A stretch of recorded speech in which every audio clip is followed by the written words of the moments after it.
What is going on, guys? Welcome to another video in which you'll see various of GD YouTubers commentating about their hot takes, and I'm making this video to see if I can have an agreement or disagreement with their takes. In the end, this is all based on their humble opinion, though with the intent to preach their idea to the general community. Before we start the video, if you're not subscribed, the fuck you doing? Hit that sexy red button right now, otherwise you're missing out. By the way, I won't be going through all takes that appear irrelevant to my standpoint, or just something that's above my league, making my response invalid. Anyways, let's start off with our first two YouTubers. Oh, and I forgot to mention, but this video was made by Brian, so I'll leave a link to the channel below. My hot take is that Theory of Everything 2 is the most mid Rob Top Demon. It is the weakest Rob Top Demon by a great margin in my opinion, because Clubstep has better gameplay and Deadlocked has more fun gameplay as well as a better song. So Theory of Everything 2 kind of doesn't have anything to bring to the table. And I don't understand why people think it's so awesome. Alright, now saying TOTU has nothing to offer is a bit of a misconception because the level tests your memory skill. Not saying that memory gameplay is great, it's not fun to learn at all, but memory gameplay never really had its spotlight in the ROP top levels, and the only time I can think about it was the minor appearances in Clubstep, so realistically, TOTU has a gimmick to offer.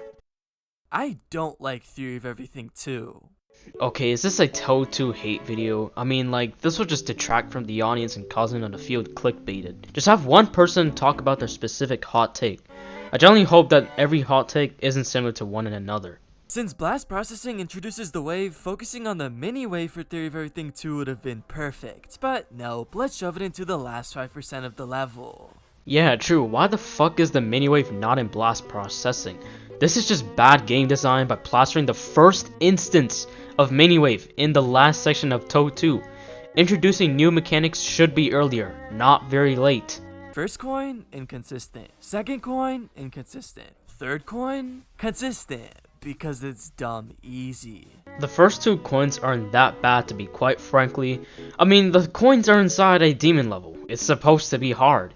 The third coin is definitely too easy though, so I can agree with that. So my Geometry Dash hot take. Well, I don't think we really need update 2.3. You know, it's been 2 years since update 2.2 dropped, and there's no signs that 2.3 is coming out anytime soon. He said it was supposed to be like a couple of months after 2.2, but now we're about 2 years in and we don't even have update 2.21, which is supposed to be a stepping stone for update 2.3. That doesn't really matter because the game is so community driven. Absolutely. The game is carried by its community heavily. There's still a lot of stuff to uncover from 2.2, and bear in mind we have been in this update for nearly 2 years. With at least close to a decade, we can handle GD without a major update like 2.3 as Freshly claimed. The only necessary updates that should be needed is bug fixing, because well, the game is fucked over by a ton of bugs. New Swingcopter game mode is 1,000,000 times better than the old Swingcopter. Honestly, while I haven't played both modes often to a degree, the new Swingcopter definitely feels less responsive but easy to track. The Ballcopter is just too fast, making it feel inconsistent. Additionally, I have more experience with the Ballcopter than I do with Swing, simply because I just avoid playing 2.2 levels. And I can't really argue on this one since my knowledge of the new Swing is so limited. But let's see what my boy has to say. Like back in the day, I avoided levels with literally any appearance of that Swingcopter, even if it was one click. But the new Swingcopter game mode is actually good. Okay, well, you need to try the Ballcopter so that your opinion is more valid. You can't just say the new Swing is better than the game mode you have minimal experience with. When you have enough misery with the game mode, then you can have the reason to bitch and complain, summoning a fair point. My Geometry Dash hot take is playing Extreme Demons isn't fun. Holy shit, this is the best hot take yet. Keep going, Galaxy. Now what I mean by that is I find the game much more enjoyable when I'm sticking to easier levels like easy demons, medium demons, etc. And I just think that there's a lot more enjoyment and a lot less time wasting going on when you're just having time focusing on the game in small tidbits and rather long demon playthroughs at a time. Yeah, He had just summarized my fucking quantum processing experience. Playing Extreme Demons has gotten so exhausting that when I started grinding for 100 median demons, I actually found the game to be fun again. Of course, I stumble upon shitty levels from time to time, but for Extreme Demons, fuck no. I don't have that mindset for that shit. Now, I would say my personal hot take about GD, because I don't hear this much often, is that it has never been harder to get a Geometry Dash level rated. I don't think anybody that I have ever encountered proclaimed that it's easy to get your levels rated. Generally, the community would agree with their supposed hot take. Platformer levels, obviously, blah blah blah, you know, it's like very low standards, and obviously normal levels, you can get a 1.9, 1.6 level rated. 1.9 levels that are made nowadays require a bunch of more objects and better decoration than proceed back in the past. Also, the levels that seem to have lower standards are just levels made by creators that RobTop is familiar with. I talked about this in my popularity bias video, so go check that shit out. Anyways, where were we? Geometry Dash levels getting rated feels like a roulette at this point. It feels like pure luck, and it's totally based on the time that you get your level sent, if you ever do get your level sent, and also when RobTop rates your levels, and if those two match, then you're guaranteed a rate. That's the worst part of having your level submission. After spending a Bible's worth of time on the level and submitting it for the first time, it is the randomization for it to be picked up by a moderator and then RobTop's unpredictable decisions making it very difficult. Lastly, if he just ignores it or doesn't like it, tough shit. My name is Substra, and while I think Platformer expanded Geometry Dash by a large margin, it also killed its intended purpose and destroyed what made Geometry Dash creative and different from all of the other platformers in the first place. So I would rather not have Platformer in Geometry Dash. I can fully agree with that. While it didn't ruin GD as a whole, it literally ruins the concept of the game. GD should always remain like an auto-scroller and rhythm-based platformer. Why the fuck should it kneel down for Super Mario Maker? Personally, platformer must stay away from the classic GD and instead create its own separate game. My name is Angel Effect, and my hot take in this Geometry Dash Brian video is that pause buffering is not cheating. I can't believe we have gotten to this point where we think that pausing the game is cheating. A vanilla feature. What the fuck are we doing as a community? Are we just this fucking dumb? We have Angel Effect over here explaining why it isn't cheating. It should have never come to that point. Then he actually talks about a feature that is actually cheating. But let's compare this to something like CBF, alright? Click Between Frames is a third-party modification to Geometry Dash that you do not get when you install the game, alright? It is something that iOS players cannot get unless they like jailbreak their phone or something. It is something that gives you an advantage over someone who doesn't have CBF in a very minor way, but it still gives you an advantage. That is cheating. Now, the debate of whether CBF is cheating or not is still a hot topic to this day. However, he's right. CBF gives you an advantage over to players who don't have it, like, for example, iOS users, like he just said. It's created a division of two sides. You either use it or you don't use it. I don't use CBF at all because I'm playing the game like how it's intended to be. And at the end of the day, you are allowed to use CBF. I'm not a missionary killer looking to discriminate any CBF users. Alright, it's Lucky and Us here, and I've been tasked with giving my hottest take in Geometry Dash. And I gotta say it, RobTop is a terrible developer.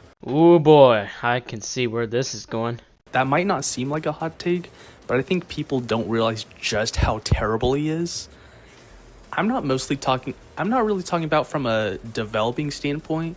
While he's definitely lacking in that department with his unfulfilled promises and insanely long wait times. Yeah, because it's only one developer working on the game, not a team, which we unfortunately don't have. I'm talking about mostly from like a game managing standpoint and how he kind of manages the community. Another community that I'm in is the GeoGuessr community, and the GeoGuessr community is way smaller than the Geometry Dash community. And yet at the same time, the GeoGuessr developers and game organizers do their community so much justice. After this part, he talks about how the GeoGuessr developers and organizers do a lot outside of the GeoGuessr game, which is something that Geometry Dash needs. I mean, we are kind of getting this with the GD World tournaments that are hosted every now and then is that RobTop doesn't endorse it at all. My biggest hot take when it comes to Geometry Dash is certainly a complicated one, but I'll try to explain it as well as I can. So basically, I think that creativity and passion is much more important than decoration. Passion is important than decoration. I don't think I've ever heard anybody say that. When you think about it though, it's almost the equivalent of the playing community's prioritization of gameplay over decoration. For example, take Cherry Team. I am a big disliker of Cherry Team, as while some of the decoration is pretty cool, they seem to lack any passion for their projects, at least their newer ones. It just seems that they pump out a level every so often with no creativity whatsoever. I never understood the hate train of Cherry Team. It's like whenever they make a level, the community just immediately calls it soulless and AI slop. They still put a lot of effort into the levels in terms of decoration, which keep in mind takes a very long time to do. Now obviously their gameplay isn't innovating at all, that's the only downside I can think of. And hey, 7 Club Step is a recent level that they just made. A lot of people seem to like it. I mean, for crying out loud, the guy who's verifying Cosmos Unleashed is doing it because Vernum, the guy who hosts Cherry Team, is paying his rent. I don't think that says passion or fun at all. If that's the case, then that's just sad. Well, you can't just expect enjoyability from verifying a top 1, and also some people just have different mindsets. Some may be good, some may be bad. AP Team is an example of the other side of the spectrum. They seem to put actual passion into their projects due to them taking very long time, and that they seem genuinely interested in their levels. That definitely makes sense for sure. APT itself has a fond history. It had so many reworks because the team wanted the level to generally be good. That's a good example of passion right there. I think my hottest take would be that Ship is harder than Wave.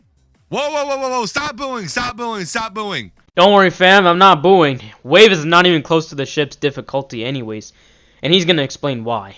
I'm not talking about straight fly. I'm not talking about anything like that. I'm talking about these diagonal flies and other stuff like that. I feel like Ship has a higher skill gap than Wave by a margin. That's because the ship has no versatility at all, but the Wave is very versatile, making it very consistent, except when you have to do tight releases. But us as a community, we aren't really testing that as much as we are with Wave. Ship done right can be like 10 times harder than Wave parts, if I'm being honest. Like, look at this. There's so many things you can do with Ship that no one wants to really do. Mostly because it's kind of shit to play. But I mean, look at what we're doing with Wave now. It's just every level's Wave carried. I feel like Ship should be utilized more and should be like... Ha! This motherfucker was about to say harder, then he realized it would be a fucking abomination if that were to happen. Ship is the best game mode in the game, by the way.